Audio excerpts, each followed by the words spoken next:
uncut. Sword uncut. Good afternoon, everyone. I'm here with Lori Allen with the Gulf Coast Sexual Assault Program. She's the executive director. We just recently had a ribbon cutting, and we are celebrating them joining the Pensacola Chamber, but they have a very specific mission, and how what they do really impacts this community in such a positive way, and there's such a need for it. But first, let's jump in. Lori, I'd love to learn about you and what fuels your passion for this line of work, and just a little bit about yourself. Well, first, thanks for being here. This has been a wonderful day and ceremony. We are honored to be a part of the Pensacola community. And for me, I was born and raised here in the Panhandle of Florida. Like many families, the military brought a large portion of my family into the area. And I grew up in a household that was law enforcement. And so I saw the need to support people when they had been victimized. And grew up with a very strong sense of helping others and a purpose in that. And so when I left the area to go to college, I came back and started my career in child welfare, and became the Advocacy Center Director in Panama City in 2011. In 2015, we became a Certified Rape Crisis Center as well. And there's such an interconnectivity between individuals who had experienced maltreatment as children and then later suffered from addictions, mental health challenges, and just difficulties later on because they didn't have access to services. And so we found a place through the Rape Crisis Center that adults could receive assistance even if they were abused as children. Also, we provide services for adults who have been sexually assaulted.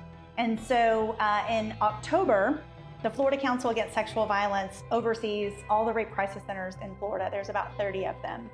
And an opportunity came for us to expand our program into Escambia County. And we had great partnership with Lakeview. That's who was the previous provider. And it was a fantastic transition.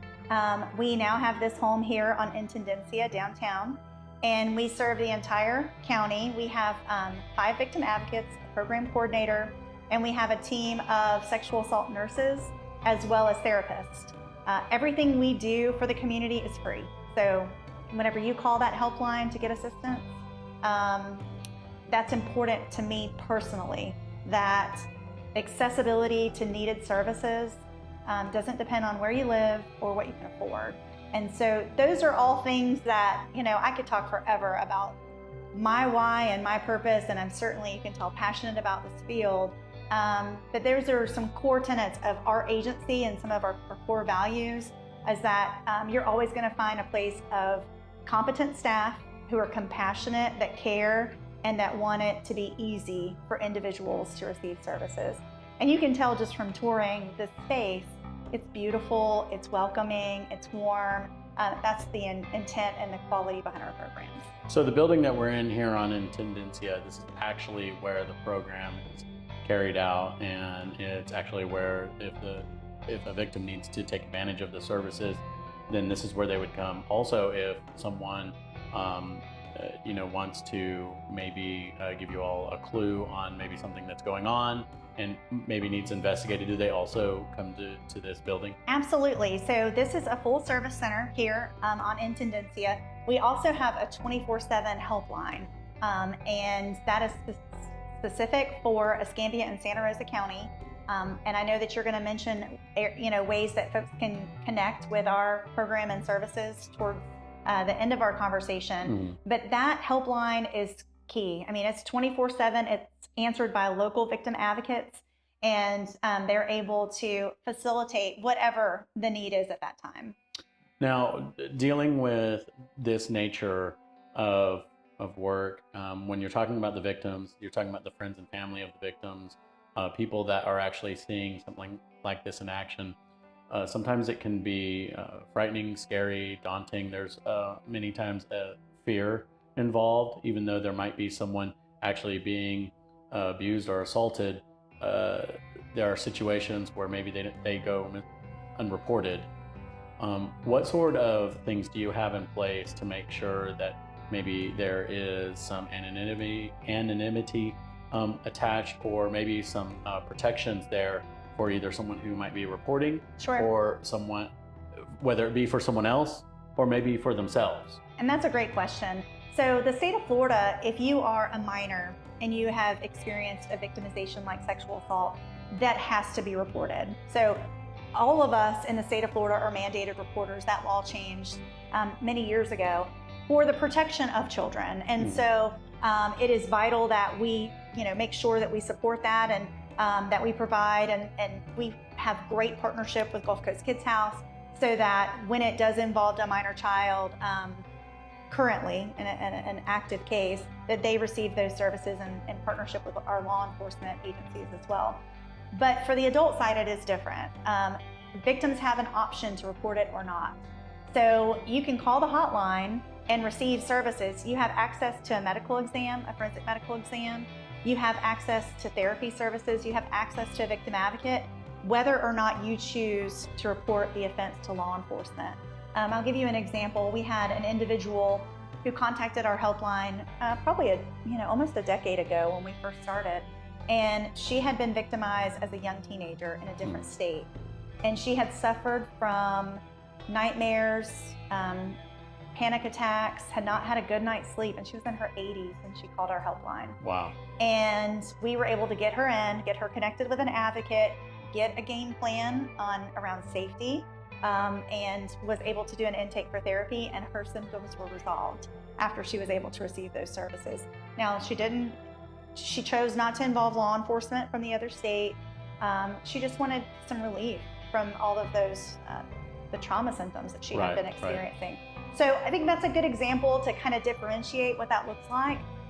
There is an option as an adult to choose to report or not in Florida. All right, excellent. So that's really good information. Thank you very much for sharing that. Another thing is there may be opportunities for people to possibly get involved. Is that correct? Maybe volunteers. You said that you were there's no cost to the victims.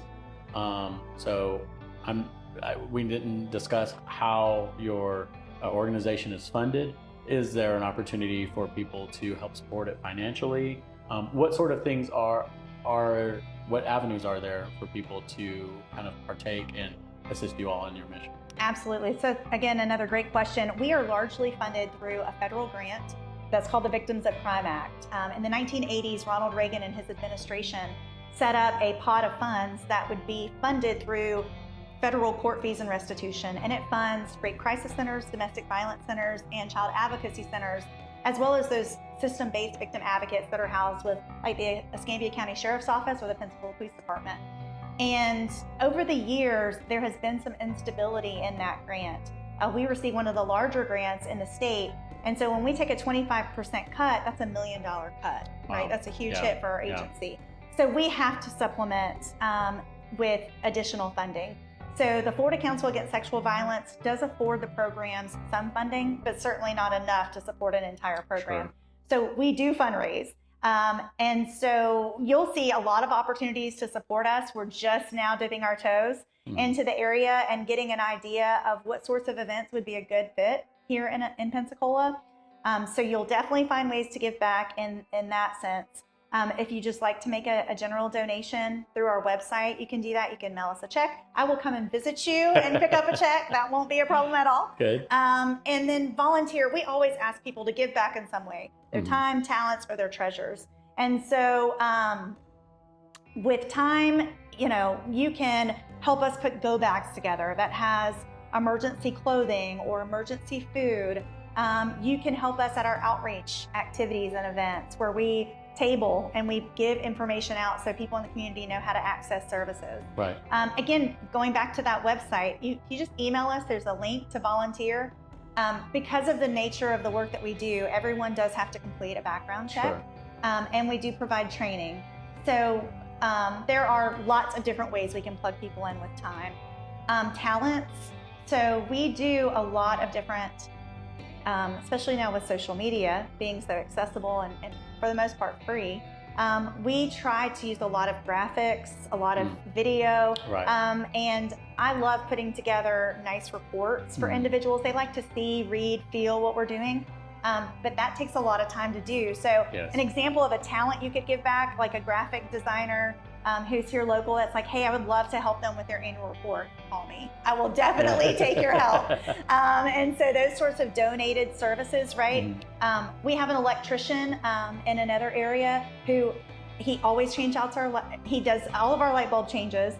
He does a quarterly inspection. If we have any electrical issues in any of our facility, he has never charged me in a decade, right? So if you have that sort of skill set, and you can't volunteer full time, but you would just like to offer your skill set to our agency, that's another great way to give your talent.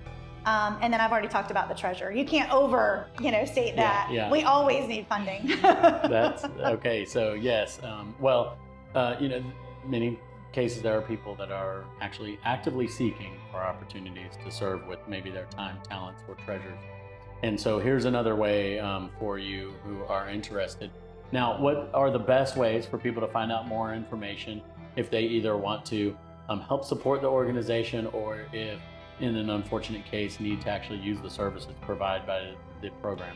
So we have lots of different ways to find out information. Our website is available, as well as all the social media. So we have a Facebook page, which we update every day, an Instagram page, and a TikTok.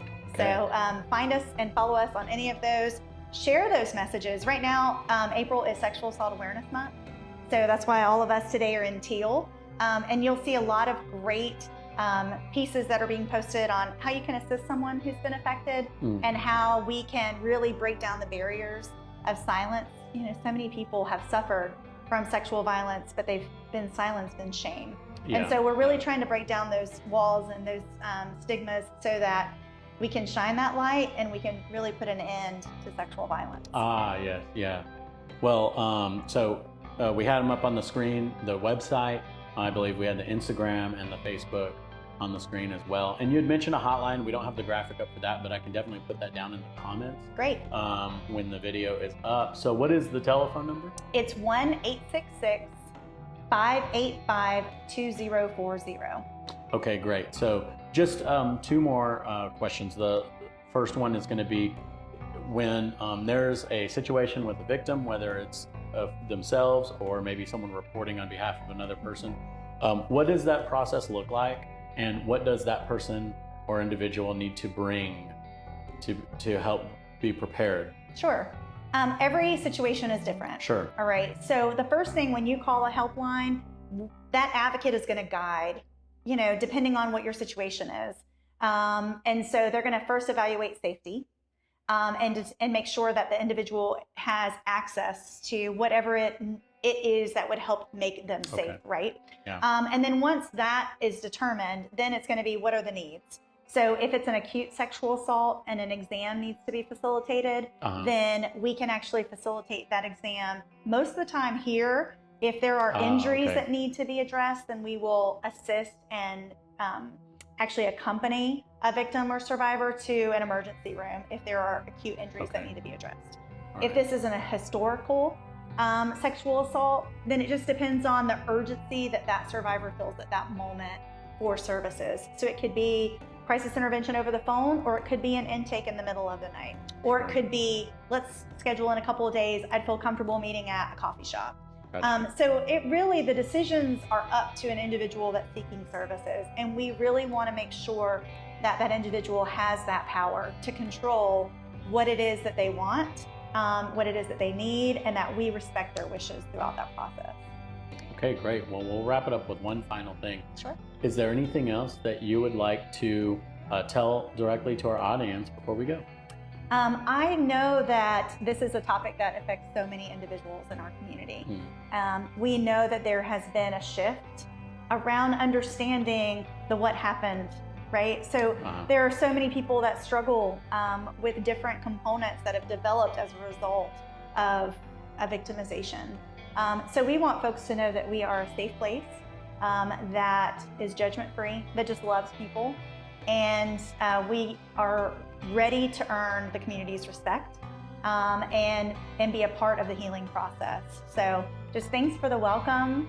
We're honored to be a part of the community, and we hope that we work ourselves out of a job here. Yes, excellent.